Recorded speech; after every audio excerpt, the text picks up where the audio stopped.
France family visit visa refusal की appeal कैसे करें और इसका कोई फ़ायदा हो सकता है या नहीं। जल्दी वीज़ा देने वाले ममालिक कौन से हैं और कितने अखराजात होते हैं। नीदरलैंड्स का 1 साल का वीज़ा मिल सकता है अगर एक बार विज़िट किया हो। क्या पाकिस्तानी फ्रेश पासपोर्ट पर कनाडा जा सकते हैं। किन किन ममालिक की वीज़ा रिफ्यूज़ल के बाद अपील की जा सकती है और किन ममालिक की नहीं। तुर्की ई वीज़ा पाकिस्तान से कैसे हासिल करें।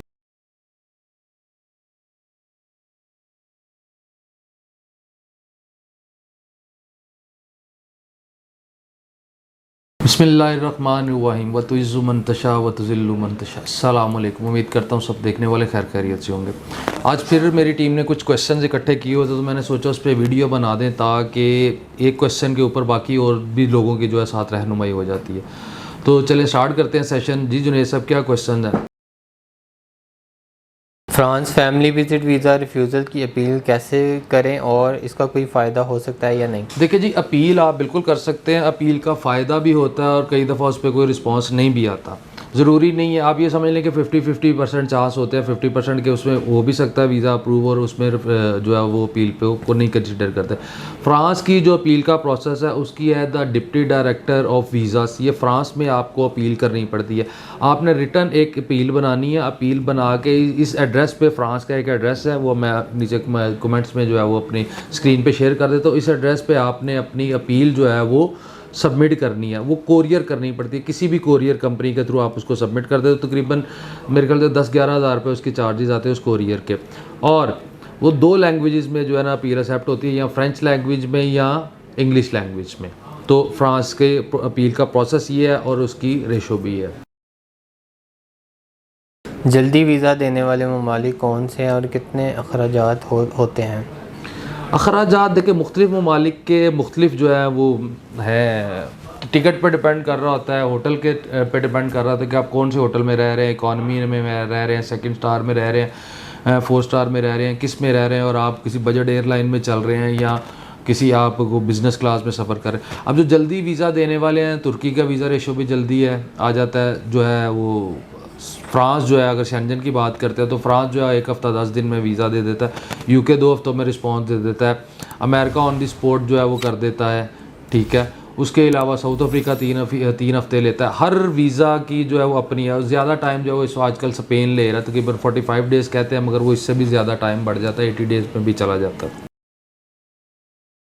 नीदरलैंड्स का 1 साल का वीज़ा मिल सकता है अगर एक बार विज़िट किया हो तो। बिल्कुल, आपने नीदरलैंड हो गया, स्पेन हो गया, फ्रांस हो गया, अगर एक दफ़ा आप विज़िट करके आ गए हो तो दोबारा आप मल्टीपल एंट्री 1 ईयर के लिए आप अप्लाई कर सकते हैं। वो फिर एम्बेसी पे डिपेंड करता है, वो आपको मल्टीपल एंट्री 1 ईयर का देती है, 6 मंथ का देती है, या ये डिपेंड करता है एम्बेसी पे डिपेंड करता है कि वो आपको साल का देती है या 6 महीने का जो है मल्टीपल एंट्री देती है। आप बिल्कुल अप्लाई कर सकते हैं एक विज़िट के बाद। देखिए फर्स्ट टाइम वीज़ा जो नीदरलैंड का वो 30 डेज़ का मिलता है। आप 30 डेज़ वहाँ पर रह सकते हैं और 30 डेज़ उसकी वैलिडिटी। जो फ्रांस का वीज़ा आ रहा है वो भी 30 डेज़ की वैलिडिटी है और जो 30 डेज़ आप रह सकते हैं। स्पेन में जो आजकल आ रहा है वो 7 डेज़ की जो है वो वैलिडिटी दे रहे हैं और 7 डेज़ का ही आपको जो है वो स्टे दे रहे हैं, जो आजकल जो वीज़ाज़ आ रहे हैं।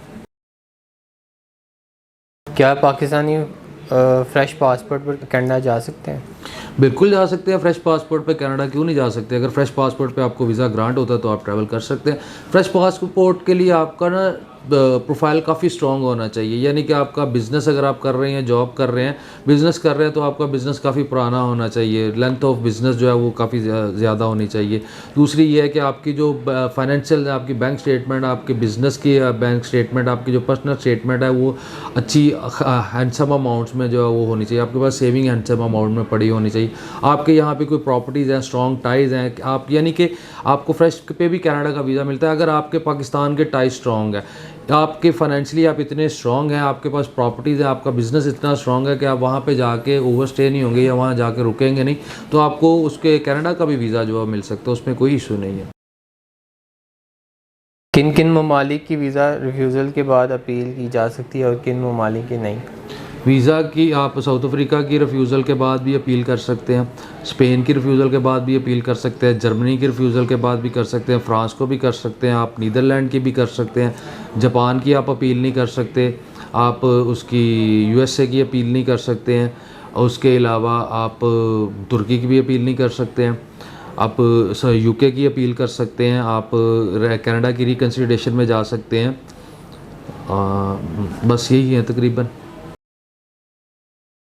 तुर्की ई वीज़ा पाकिस्तान से कैसे हासिल करें? तुर्की का जो ई वीज़े का प्रोसेस है ना, उसके लिए आपके पास आयरलैंड, यूके, शेंजन, यूएसए, इनमें से किसी एक कंट्री का वैलिड वीज़ा होना चाहिए। तो उस वीज़े के ऊपर इनकी वेबसाइट पे, आप तुर्की की वेबसाइट पे जाएंगे, ऑनलाइन आप डिटेल फिल करेंगे, उनकी फ़ीस पे करेंगे जो कि तकरीबन मेरे ख्याल से 18 से 20 हज़ार रुपया फ़ीस है।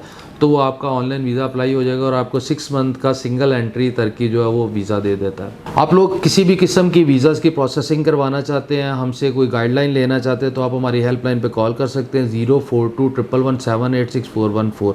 इसी नंबर पे आप व्हाट्सएप ड्रॉप कर सकते हैं। जो लोग ऑफिस आ सकते हैं वो ऑफिस आ जाएं, जो नहीं आ सकते वो इसी नंबर पर अपने डॉक्यूमेंट शेयर कर दें। आपके डॉक्यूमेंट्स मेरी टीम मुझसे सजेस्ट करवा के आपको गाइड कर देगी। सुबह 10 बजे से लेकर रात को 12 बजे तक मेरी टीम जो है वो अवेलेबल होती है आपकी कॉल्स को आंसर करने के लिए, आपकी रहनुमाई के लिए। हमारा एक ऑफ़िस लाहौर में है, गौर सेंटर वहादत रोड मुस्लिम टाउन मोड़ पे है। एक ऑफ़िस जो है वो हमारा कराची में ख़ियाबान जामी पे DHA फ़ेज़ 2 में है। एक ऑफ़िस हमारा G11 मरकज़ अलगफ़ार मॉल इस्लामाबाद में है।